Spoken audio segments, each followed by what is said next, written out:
Tratemos de avanzar un poquito. Bueno, estos ejercicios los habíamos estado revisando. Entonces, lo relevante de esto que estuvimos revisando es esto, ¿no? Siempre que hagan un movimiento de un par de electrones, ¿no? Por favor, eso también siempre tengan presente en su mente, que no es lo mismo dibujar una flecha completa, ¿sí? Una flecha completa que sería así. Esto significa que se están moviendo dos electrones, ¿sí? Y recuerden que cada liñita que yo ponga así significa dos electrones justamente. Y es cuando yo muevo o dibujo media flecha, ¿no? Esto es el movimiento de un electrón. Eso también es importante que tomen en cuenta. Unos mecanismos de reacción. Alguien tiene abierto el micrófono, no sé quién es. Trate de bloquearle. Y si no, ya me avisan si tienen dificultades en eso para ponerles acá, silenciarles. Entonces, un electrón, ¿no? Si es que pongo media flecha. Esto se suele utilizar para reacciones en las cuales aparecen como intermediarios de reacción los radicales, ¿no? Esos famosos radicales libres, por ejemplo, que causan el envejecimiento en la piel, ¿sí? En cambio acá es formalmente ruptura de enlace, ¿sí? Entonces eso no se puede hacer, no se puede romper un enlace simple cuando yo estoy tratando de representar estructuras de Lewis. Y la otra cosa importante es no exceder el octeto, ¿no? Aquí algo importante, ¿no? El no exceder el octeto, ¿sí? Como vimos en estos ejercicios que estaban planteados, cuando yo dibujo la estructura resultante, ahí cuento, ¿sí? Porque quizás eso resultó confuso en la anterior clase, ¿no? Cuando yo ya dibujo la estructura resultante, ahí me puedo dar cuenta si es que tengo o excedo el octeto, ¿sí? Eso es importante. Entonces yo siempre voy a contar en digamos, en el híbrido de resonancia que da como resultado el movimiento de electrones. Disculpen, ya.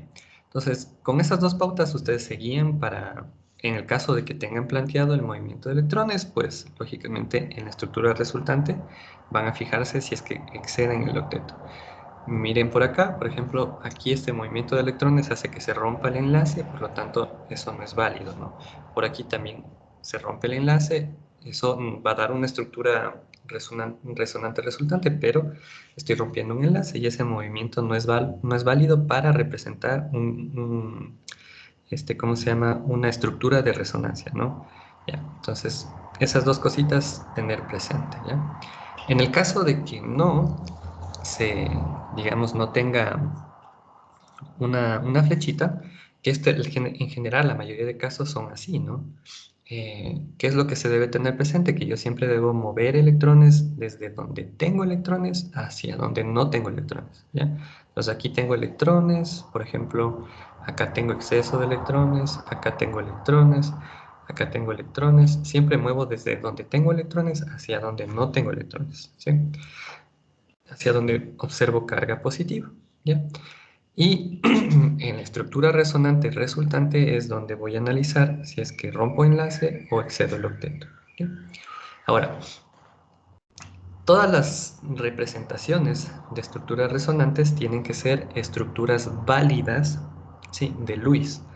Eso quiere decir que tienen que cumplir la regla del octeto y bueno, puede ser o puede darse en este caso o en los casos que se dibujen que tengan carga, tanto positiva como negativa. Entonces, si es que yo tengo carga, ya saben ustedes cómo se determina la carga formal, se puede hacer con la ecuación o se puede, digamos, calcular como habíamos visto, ¿no? Fijándonos o acordándonos los electrones de valencia, ¿sí? Entonces, si excedo, digamos, un electrón de valencia, tendría carga 1 menos. En cambio, si tengo un electrón menos del electrón de valencia, de los electrones de valencia, sería carga 1 más, ¿no es cierto? Acordándome de eso, en la representación que tenga, digamos, puedo sacar la carga formal, eso es importante. O si no, hago el cálculo directamente con la fórmula, ¿no? Aplicando de forma correcta. Pero, como les había adelantado anteriormente, hay algunos incumplimientos a la regla del octeto. Estos son unos ejemplos, ¿no? Les voy a mencionar, bueno, más adelante en otra diapositiva está uno que se utiliza mucho en química inorgánica y muy probablemente ustedes, si es que hicieron laboratorios, deben haber visto o utilizado inclusive, ¿no? El ácido sulfúrico, por ejemplo. Ya, el ácido sulfúrico como tal, vamos a dibujar la estructura de resonancia, no la estructura de resonancia, la estructura de Lewis del ácido sulfúrico y resulta que hay un exceso, ¿sí?, de electrones. Entonces hay un cumplimiento de la regla del octeto. Y como vimos anteriormente, hay tres niveles de, ¿cómo se llama?, de teoría, ¿no? De el enlace químico, porque esto trata sobre el enlace químico y la consecuencia geométrica que tiene que ver cómo se disponen en tres dimensiones en el espacio las moléculas como tal. Entonces, van a haber representaciones que no cumplan la regla del octeto. Acá tenemos un par de ejemplos sencillitos. El difluoruro de berilio y el tetrafluoruro en este caso de azufre, ¿no? Todos los elementos del tercer periodo, por ejemplo, fósforo, ¿sí? Azufre, los que son del tercer periodo para arriba, ¿no? Se pueden rodear de 10 electrones. O sea, pueden haber representaciones de estructuras de Lewis donde yo vea que se cumple el octeto completo, ¿no? Y, digamos, de ahí para arriba, por ejemplo, el fósforo puede no cumplir la regla del octeto. O sea, puede formar compuestos en los cuales claramente no cuento 8 electrones, sino, por ejemplo, 10 electrones, que eso es lo clásico, ¿no? Eh, ¿Qué más? Los átomos, sí, que tengan número impar de electrones, también incumplen esta regla, ¿no? Incumplen la regla del octeto. Por ejemplo, el berilio, si no estoy mal, 5, número atómico, me corrigen por favor, ahorita no estoy muy seguro, pero es impar. Entonces, fíjense aquí, tan solo está, digamos, tiene 4 electrones. Entonces incumple la regla del octeto. Acá el azufre tiene 2, 4, 6, 8 y 10 electrones, ¿no es cierto? Entonces está incumpliendo la regla del octeto. Sin embargo, son estructuras que existen en la realidad. Por esa razón es que la teoría de Lewis es incompleta, ¿no? Cuando aparecen estos casos. ¿Sí? Entonces ahí tenemos algunos ejemplos. O sea, los elementos del tercer periodo, como el fósforo, ¿sí?, se pueden rodear de 10 electrones. Y los otros son los átomos que tengan número impar de electrones, ¿no? En esos dos casos hay que tener cuidado, o sea, hay que fijarnos en el átomo, ¿no? Eh, Acá tenemos un ejemplo del ion sulfito, ¿no? Entonces, por ejemplo, lo mismo, ¿no? Yo pongo el SO3 con carga 2 menos, pongo como átomo central el azufre y le rodeo de oxígeno, ¿no?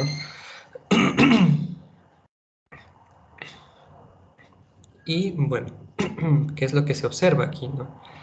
Fíjense, termino en esta estructura de acá, en esta representación, que debe tener carga 2 menos. La carga 2 menos, digamos, una vez que se calculan las cargas formales sobre cada átomo, lo que termina resultando es que el azufre tiene uno más y los oxígenos tienen uno menos. Entonces, bueno, estas, por ejemplo, se pueden cancelar y me queda el 2 menos, ¿no? Que sería de la carga formal total del anión como tal. Entonces, cuando sucede este tipo de cosas, digamos, acá 2, 4, 6, 8 electrones, ahí no tenemos inconvenientes, ¿no? Se sigue el mismo procedimiento para poder dibujar de forma correcta, digamos, una estructura de Lewis válida. Sí, en eso no vamos a cambiar. Acá hay otro ejemplo, el dióxido de carbono, de igual forma se sigue el mismo procedimiento y lo que se observa, bueno, acá es un carbono con 8 electrones, ¿no? Que comparte con dos oxígenos y tienen esos oxígenos pares libres, ¿no? Pero acá veo un doble enlace, o sea, yo puedo dibujar una estructura resonante, como vimos anteriormente también, ¿no?, para el CO2, que tenga diferentes, o sea, puedo tener diferentes representaciones de estructuras de Lewis válidas. Lo importante ahí es que esa estructura representada cumplan los átomos con la regla del octeto, ¿sí?, cuando es una estructura de Lewis válida. Sin embargo, hay que tomar en cuenta que algunas representaciones no cumplen o incumplen la regla, ¿no? Tomando en cuenta esto que vimos acá, que son elementos del tercer periodo y átomos con número impar de electrones. Este es otro ejemplo del dióxido de azufre.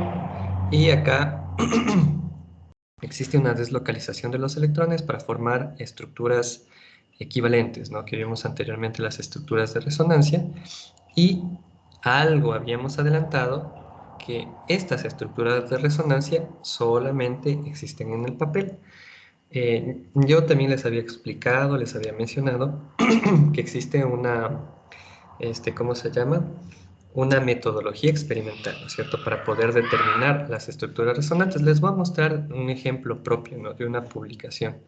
Yo no tengo muchas publicaciones, tengo algo así como, o sea, las que son Scopus, apenas tengo 5, si no estoy mal. Y les voy a mostrar un ejemplo de una publicación. O sea, trato de publicar todos los años y de hecho ahorita estoy tratando de finalizar una. Y la idea es que, bueno, poco a poco uno también aporte, digamos, a nuevo conocimiento en cierta forma. Y la idea de las publicaciones es compartir, ¿no?, cosas nuevas que se van aprendiendo. Sí, para que el conocimiento no esté estático, ¿no?, sino que mejore, se podría decir. Y les voy a mostrar un ejemplo de cómo es una estructura teórica y cómo es una estructura experimental, ¿sí? Les comento rapidito. ¿Qué tiene que ver con esto de la resonancia? Sí, en este ejemplo de esta estructura molecular se puede, digamos, visualizar en 3 dimensiones. Es un ejemplo un poquito diferente a esto que estamos viendo aquí, pero da la posibilidad de entender o visualizar esto un poquito más arriba. Disculpen que ando un poquito mal en la garganta. Bueno, acá ya en las nuevas publicaciones ya no estoy como autor primero, sino como autor de correspondencia. Y por ejemplo acá eh, está Pablito Bonilla, que con él trabajamos en el laboratorio. Luis Ramos es un químico también de la facultad. Y bueno, estas personas son todas estas de acá hasta aquí, son de Argentina. Y él es un profesor de alemán. Esta es otra estructura que de estas sintetizamos 3 y 2 estructuras se obtuvo difracción de rayos X. Si se fija, bueno, acá un poco para explicar rapidito esto, ¿no? Estas son todas técnicas experimentales. Esto de FT es una técnica teórica y bueno, todas las demás son técnicas experimentales que se hicieron en estos 3 compuestos. Esta es medio interesante. Y lo que quiero mostrarles, para no desviar mucho la atención, son las estructuras reales, ¿no? Representaciones de las estructuras reales. Digamos, estas moléculas sencillitas, 1, 2 y 3, la diferencia está aquí, ¿no?, en esta posición de la estructura molecular. Aquí puede darse resonancia, ¿no? Fíjense que esto es un anillo aromático y fíjense en cómo se movían, ¿no?, los electrones en un anillo aromático. Fíjense en esta manera, ¿no? Hay deslocalización de carga. En esto pasa lo mismo. Aquí tengo un grupo carbonilo y un doble enlace. Esta alternabilidad del doble enlace también, digamos, va a dar lugar a deslocalización de carga. Entonces, yo podría dibujar una estructura resonante de esta de acá, ¿sí?, moviendo electrones desde acá arriba, por ejemplo, y bueno, haciendo una deslocalización de carga. Entonces, eso, siempre y cuando sea una estructura de Lewis válida, digamos, en el papel va a ser correcto, ¿no? Pero, ¿qué es lo que pasa?, ¿no? A eso me quiero ir.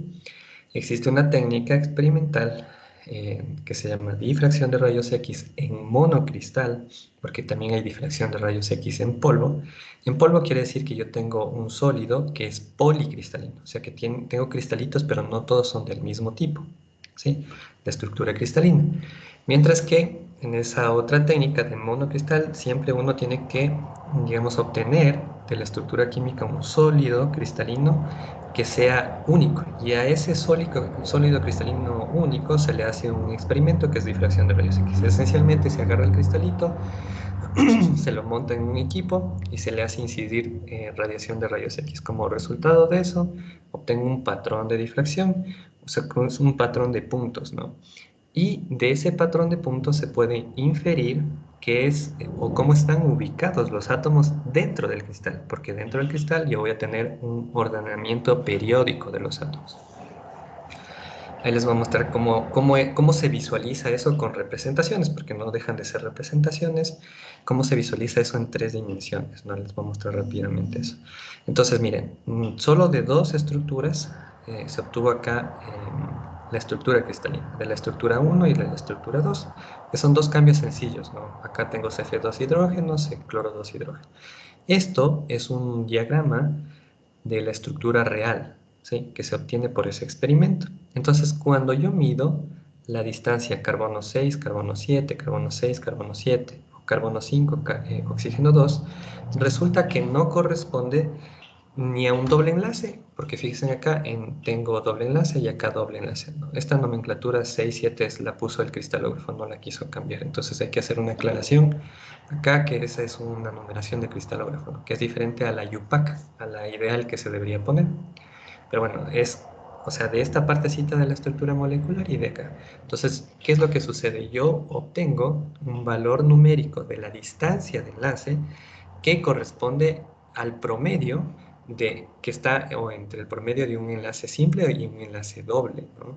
Entonces, digamos, eso sería la representación del híbrido de resonancia, o sea que el híbrido de resonancia, digamos, es el que se acerca a lo que se observa en el estado sólido, ¿no? Que eso es importante aclarar, en el estado sólido.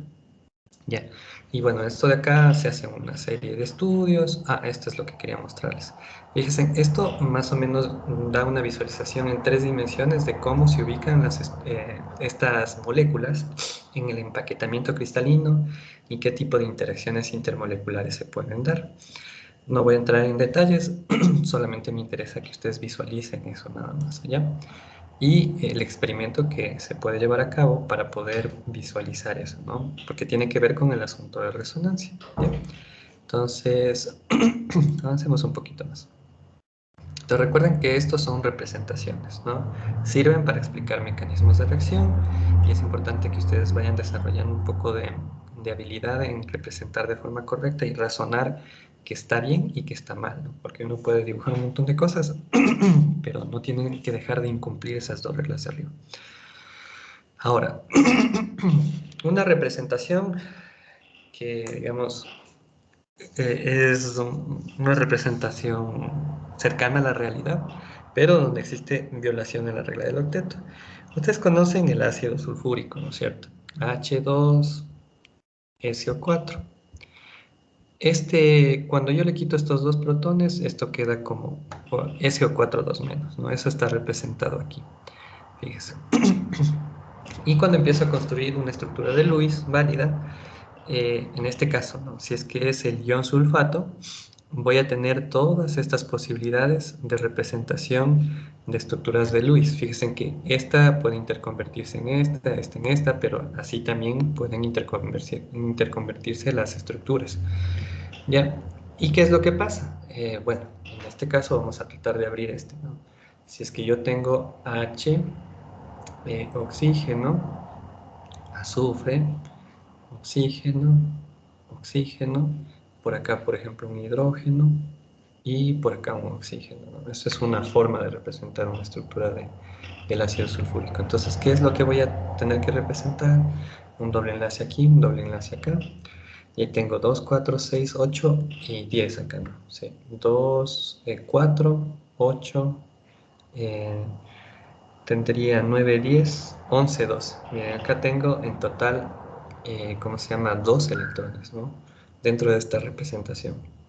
Y es una estructura, digamos, correcta, ¿no?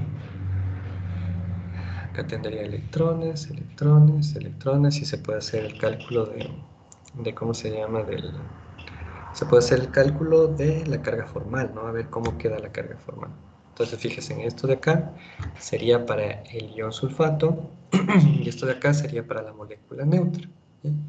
Y eso puede suceder porque el azufre, dentro de su distribución electrónica, tiene la posibilidad de alojar más electrones. Esencialmente esa es la razón, ¿no?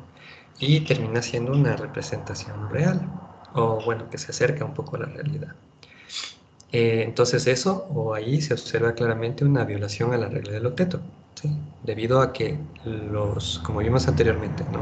Los átomos del tercer periodo átomos que tienen, ¿cómo se llama?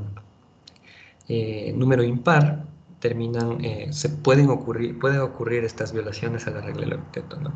Este es otro ejemplo del trifluoruro de boro, ¿sí? Vimos uno con 2 átomos de boro y este es con 3, ¿sí? Entonces, ¿qué es lo que sucede? Cuando se hacen algunas representaciones de moléculas que existen en la realidad, en muchos casos, cuando ustedes hagan reacciones químicas, puede darse el caso, especialmente en lo que son ácidos de Lewis, ¿no?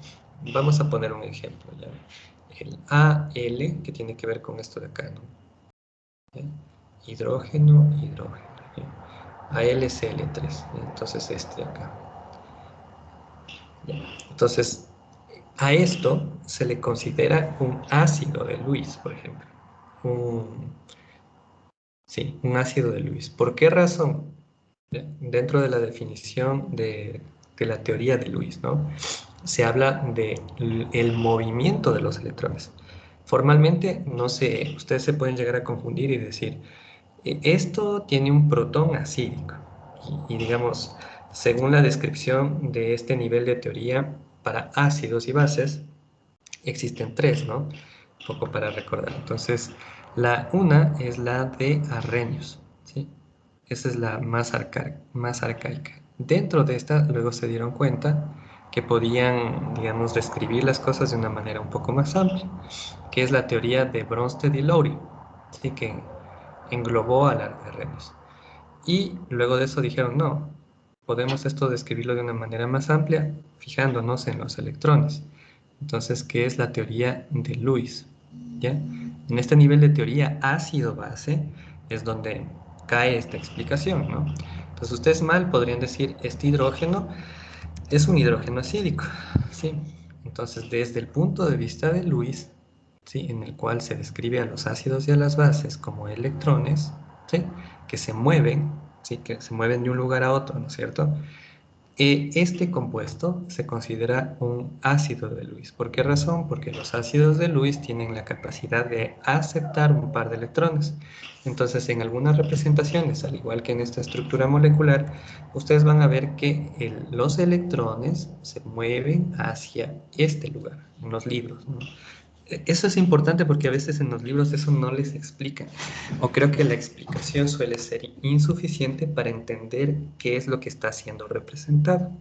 Entonces, si es que se habla de la teoría de Bronsted y Lowry, ahí sí se habla de las moléculas como sustancias que son capaces de ceder un electrón o aceptar un electrón, ¿sí? Entonces, eso quiero que por favor tengan presente porque a posteriori vamos a justamente a tratar un poco de la teoría de ácido-base según esta descripción, Bronsted y Lowry, ¿sí? Que aquí sí tomo en cuenta los hidrógenos, ¿sí? Pero no todas las estructuras moleculares se las puede describir desde ese punto de vista, ¿no? Este es un ejemplo en el cual no se puede hablar de ¿cómo se llama?, de hidrógenos. Fíjense aquí, tengo átomos de flúor. Entonces, y sin embargo, hay algunas reacciones que se explican por movimiento de electrones hacia el boro. ¿Por qué puede suceder eso, no? Eso puede suceder porque dentro de la distribución electrónica del aluminio existen algunos orbitales que van a estar vacíos. Existen dentro de la distribución electrónica de aluminio y están vacíos.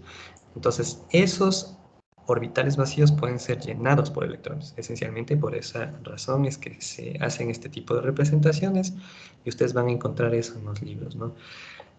Creo, a mí me ha pasado a veces como que la mente soslaya ese tipo de cosas y bueno, cuando uno ya se pone a hacer las cosas y digamos con un poco más de concentración y ver ejemplos y todo lo demás, termina cayendo en cuenta, no dándose cuenta ni siquiera, sino cayendo en cuenta que, bueno, eso que estaba, digamos, detallado en el libro o ejemplificado en alguna cosa que he leído, bueno, termina siendo algo un poquito, digamos, más difícil, ¿no? De lo que se puede, de lo que uno puede generalizar, ¿no?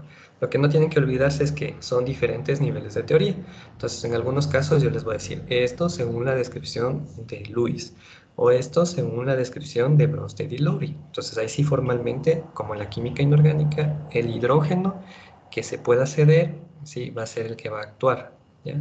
Que sí vamos a ver desde ese punto de vista o analizar el comportamiento de las sustancias ácidas y básicas como moléculas orgánicas como tal, ¿no?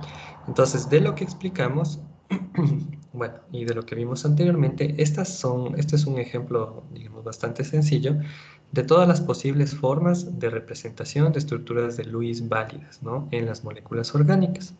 Y todas son válidas, ¿no? Algunas, como ustedes pueden fijarse, tienen carga formal.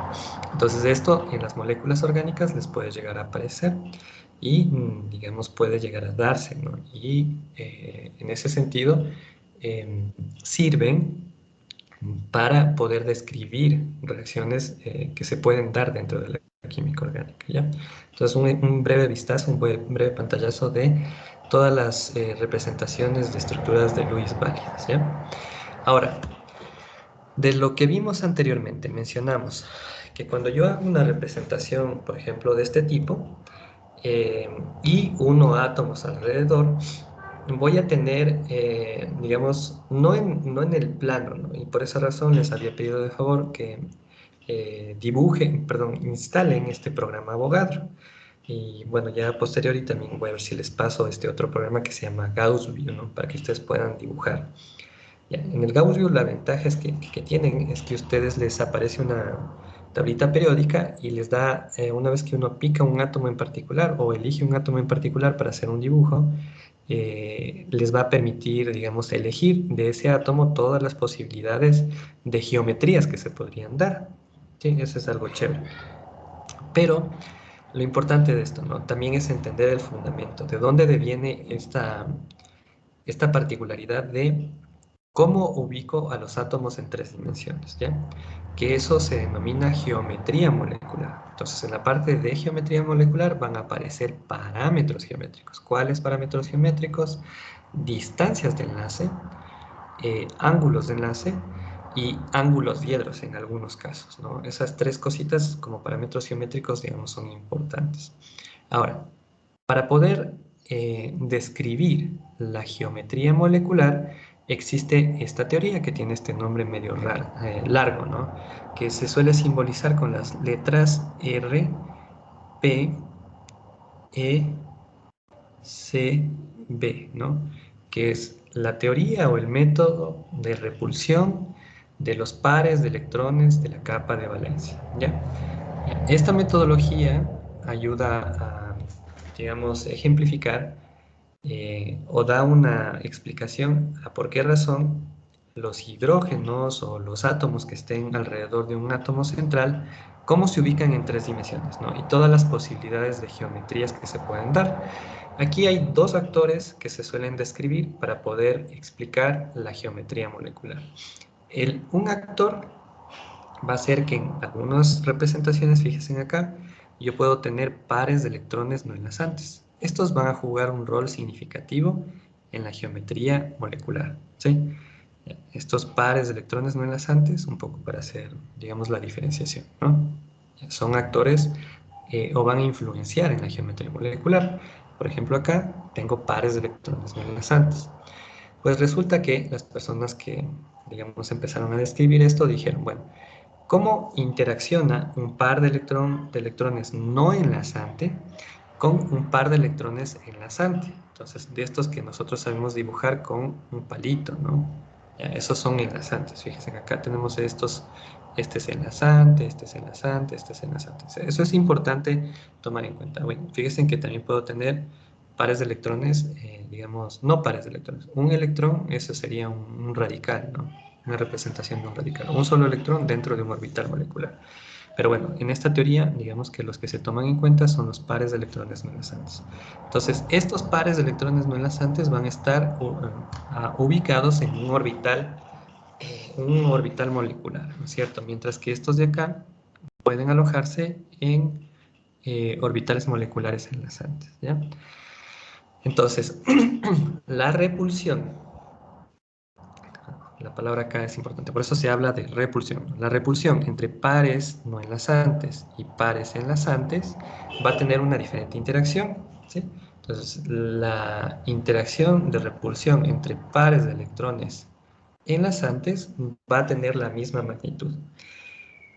Pero la repulsión entre pares de electrones no enlazantes y un par de electrón enlazante tiene otro valor de repulsión, ¿sí?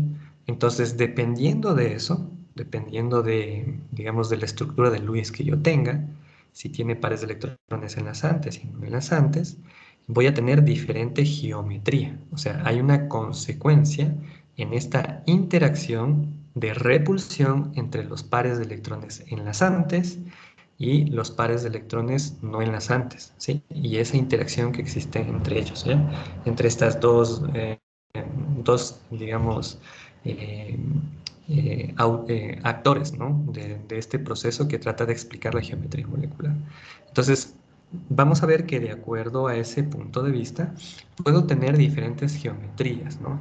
Entonces, ¿qué es lo que dice esta teoría? Que los pares de electrones se disponen en torno a un átomo central de modo que se minimicen las repulsiones eléctricas entre ellos. Pero como les adelanté, no es lo mismo un par libre. En inglés se suele poner LP, lone pair. ¿Sí? ¿Sí? Les menciono esto porque luego les voy a hablar también de algo, ¿no? Un par libre, ¿sí? Que sería este de acá, por ejemplo, ¿ya? Las repulsiones entre el par libre y el par enlazante son de diferente intensidad que entre, digamos, los que son pares enlazantes, ¿ya? Entonces eso va a ser una diferencia, porque si no todo fuera simétrico, ¿no? Pero bueno, de eso trata, o desde ese punto de vista se trata de explicar la geometría molecular, ¿ya? Entonces yo tengo que fijarme eso, ¿no? Acá, ¿cuántos pares enlazantes tengo? Acá tengo 2, 4, 6. O tendría 3, ¿no es cierto? Ya. ¿Y cuántos pares de electrones no enlazantes tengo? Pues tengo un par, ¿ya? Entonces aquí van a aparecer dos cosas que son diferentes, ¿sí? Que ustedes deben haber visto también en la química general, ¿no? La geometría electrónica y la geometría molecular. Formalmente, si es que hablamos desde esta descripción teórica, ¿sí? Esta representación de estructura molecular tendría, vamos a poner con diferente color, ¿no? Estos son pares de electrones no enlazantes, ¿sí? Entonces, ¿cuántos no enlazantes tengo? Pues un par. ¿Y cuántos enlazantes tengo? Ya, entonces tengo 1, 2, 3. Son diferentes, ¿no? Entonces acá se enlazan 3 de los 4, ¿sí? Entonces, cuando yo me fijo en los electrones, puedo determinar la geometría molecular. En cambio, cuando formalmente solo cuento los electrones, estaríamos, digamos, dentro de una descripción de la geometría electrónica, ¿sí? Entonces, ¿cuántos pares de electrones están rodeando al átomo de nitrógeno aquí? En total están rodeando 8, ¿cierto? 2, 4, 6, 8, ¿sí? Solamente me pregunto eso. Entonces, eso, si es que yo me fijo, ¿no? ¿Cuántos pares de electrones rodean al átomo de nitrógeno? Formalmente lo que me permite construir, ¿cierto? Como geometría es una geometría tetraédrica, ¿sí? La repulsión entre los pares de electrones tanto de valencia, bueno, serían los pares de electrones, tanto enlazantes como enlazantes, va a dar lugar a esto, ¿no? A un tetraedro formalmente, ¿ya? Entonces, así, ¿ya?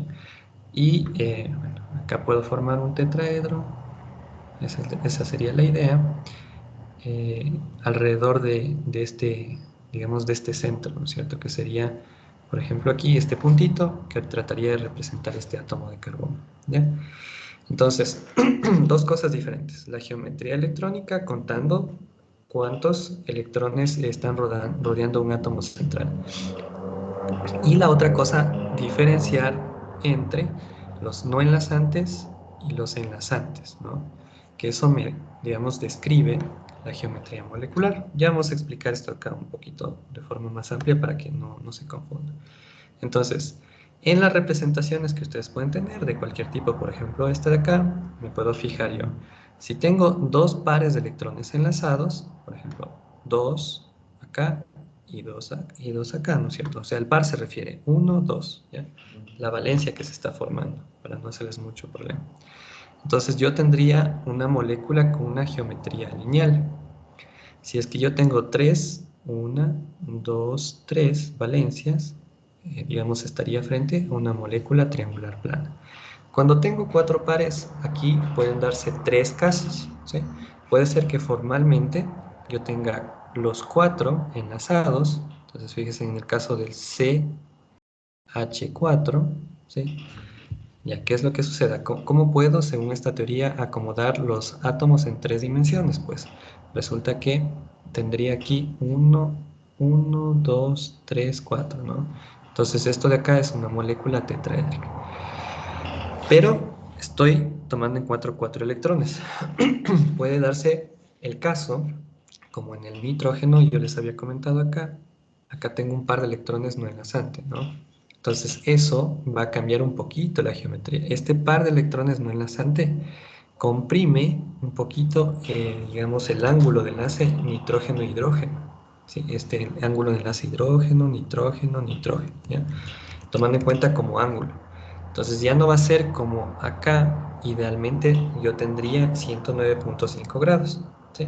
Digamos que es una geometría ideal, ¿sí? En la cual en 3 dimensiones se acomodan los átomos de tal forma que todos se repelen de la misma forma.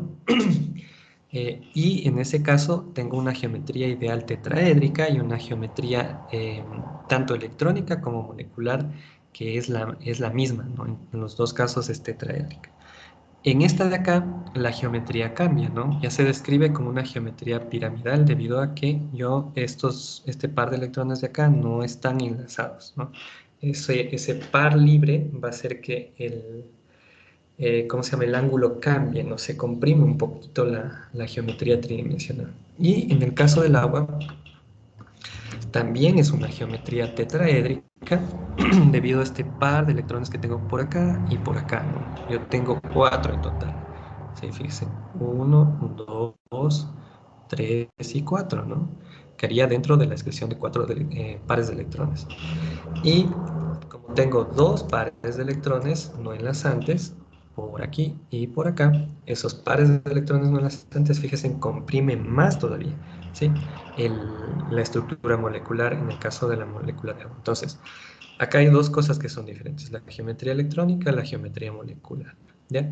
Entonces, lo que trata de explicar es esta teoría de la repulsión de los pares de electrones de la capa de valencia, trata de explicar la geometría molecular tomando en cuenta los electrones, ¿sí? De manera sencillita, y en detalle los electrones que forman enlace y los electrones que no forman enlace, ¿no? Cómo es la repulsión entre ellos ayuda a explicar cómo es la geometría molecular, ¿ya? Y dos ejemplos un poquito más amplios, ¿no es cierto? Cuando yo tengo 5 pares de electrones enlazados y cuando tengo 6 pares de electrones enlazados, ¿no? ¿Qué geometrías idealmente se encuentran en las moléculas? Bueno, cuando son 5 puedo tener una bipirámide triangular y cuando tengo 6 es una bipirámide cuadrada, ¿no? Ya. Entonces, eh, hay algunas geometrías, ¿sí? En las cuales, fíjense ustedes acá, el SO2, ¿no? Que cambian un poquito, ¿no? Por eso las descripciones, digamos, todas estas no terminan de ser, digamos, teorías, ¿no? Que son incompletas. Ayudan a explicar de manera general una serie de estructuras moleculares, pero no todas. Entonces, este es un caso en el cual, digamos, se ve un poquito de diferencia, ¿sí? Entonces, cuando yo tengo una geometría con enlaces múltiples, por ejemplo acá, este azufre de aquí tiene un par de electrones no enlazantes, ¿sí? Entonces, bueno, cuando cuento, no es tan, digamos, este ejemplito no sería tan eh, sencillo de visualizarlo, ¿no? Entonces, si es que yo me voy a la teoría de repulsión de los electrones de la capa de valencia, pues perdón, contaría los electrones acá, ¿no? Como pares, un par, dos pares, tres pares, a pesar de que tengo doble enlace, ¿no? Cuando esta molécula se la estudia desde el punto de vista teórico, resulta que termina en este caso, ¿no? En este caso, ¿ya? En esta descripción del enlace, o sea, serían 3 pares de electrones enlazados y tendría una geometría triangular plana, ¿no? No es tan intuitivo, pero hay que contar todos los electrones para poder, digamos, hacer una descripción o una inferencia a posteriori de cuál es su geometría, ¿no? Fíjense en este que tiene carga negativa, 2 menos. Esto adopta una geometría de este tipo, ¿sí? De este tipo, ¿ya? De 4 electrones, 4 pares de electrones, ¿no? Entonces, haciendo una generalización sería, ¿no es cierto? Estos ejemplos, como ustedes pueden notar, o tengo pares de electrones no enlazantes o tengo tan solo una valencia. ¿Qué hacen en las representaciones que tengan dobles enlaces? Pues los dobles enlaces, según esta teoría, deberían ser considerados como enlaces sencillos, ¿no? Para poder predecir cuál va a ser la geometría molecular, ¿ya? Entonces, tengo que valerme de eso para poder englobar el resto de ejemplos, ¿ya? Esa es una de las cosas, digamos, en las cuales se pone medio sinuoso acá, ¿no? Y por esa razón es que se tienen que pasar a teorías de enlace un poco más sofisticadas, ¿ya? Voy a describir así rapidito esto, y disculpen que el día de hoy ha sido un monólogo, como el día de hoy entré atrasado, no les voy a tomar lista, y bueno, en la próxima clase sí les tomo lista y por ahí, digamos, así mismo vamos a hacer las evaluaciones respectivas, ¿no? Entonces, esta teoría, como describimos, la de la repulsión de los pares de electrones de la capa de valencia, no es, digamos, muy sofisticada, ¿no? Porque acá como que se fue a explicar, digamos, una consecuencia tridimensional o una geometría molecular, sabiendo que los dobles enlaces, digamos, pueden comportarse de una forma un poquito diferente, ¿no es cierto? Porque si es que acá explicamos que la repulsión entre los pares no enlazantes y los pares enlazantes, digamos, por ejemplo, la repulsión aquí, hace que se comprima, fíjense, ya no tengo 109.5 grados, donde todos son enlazantes, en cambio acá 107, y acá ya tengo dos pares de electrones no enlazantes, baja, ¿no es cierto? Ya, supondría yo que si es que yo tengo un par, digamos, un enlace doble, la repulsión par libre, par doble, debería ser diferente. Pero resulta que, digamos, forzosamente se lo tiene que tomar en cuenta como que esto fuera un enlace sencillo para poder explicar la geometría tridimensional. Entonces, digamos que se vuelve un poco difuso y no completamente confiable. ¿Sí? Sin embargo, se tiene que considerar eso dentro de la teoría de la repulsión de los pares de electrones de valencia. Entonces, por esa razón se suele pasar a descripciones un poco más sofisticadas. Entonces, ahí entra en acción la teoría del enlace de valencia y se explica la formación de enlaces simples, dobles o triples y su disposición tridimensional, pero desde un punto de vista un poco más sofisticado, ¿sí? Aquí, ¿qué es lo que sucede? Ya, un poco con esto termino. Como ustedes ya vimos al inicio, los orbitales atómicos, ¿no es cierto? Ya, si yo me voy al hidrógeno, ya, el hidrógeno, a la tabla periódica, el número atómico del hidrógeno es 1. O sea, el Z es igual a 1. ¿Ya? Ya, si es que yo hago la descripción, la configuración electrónica, voy a poner US1. ¿Ya? En el ejemplo más sencillito, ¿ya? Entonces yo voy a poner acá digamos, el spin hacia arriba. Esto sería la distribución electrónica del hidrógeno, ¿no? Neutro, sin quitarle electrones ni tampoco poner electrones, eso es neutro, un S1. Pues resulta, como vimos anteriormente, que esta distribución electrónica se puede describir, ¿sí?, dentro de ese contexto de la mecánica cuántica a través de sus números, ¿sí?, números cuánticos. Entonces, esta S, dentro de cómo se distribuyen los electrones en niveles y subniveles. Entonces, esta letra S lo que me indicaba era que este electrón se puede situar, ¿sí?, en tres dimensiones esto, ¿no? Porque estas representaciones son en tres dimensiones, ¿ya? En el eje de las Z, Y y X, ¿no? En tres dimensiones. Como que el electrón puede localizarse, digamos, en un espacio tridimensional que si es que es S, la forma del orbital atómico, puede estar localizado en ese volumen, ¿no es cierto? Ese es el comportamiento de las partículas pequeñitas, ¿no?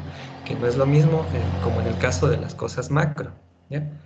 Entonces, aquí entran en juego esos orbitales atómicos. Y resulta que la combinación de este orbital atómico, por ejemplo, ¿sí?, con este orbital atómico, fíjense que ustedes deben conocer, bueno, como molécula, ¿no?, al hidrógeno, por ejemplo, ¿ya? Una que respiramos, el oxígeno, ¿sí? En esta teoría se explican la formación de enlaces y también la geometría tridimensional de acuerdo a cómo se combinan estos orbitales para dar nuevos orbitales. O sea, este de acá, vamos a ponerlo así, como mamá y papá, dan un hijito. Este hijito es un orbital híbrido, ¿no? Ya no tiene la misma forma de los dos, ¿sí? Es, digamos, una forma diferente. Vamos a ponerle que es como ovalado, ¿sí?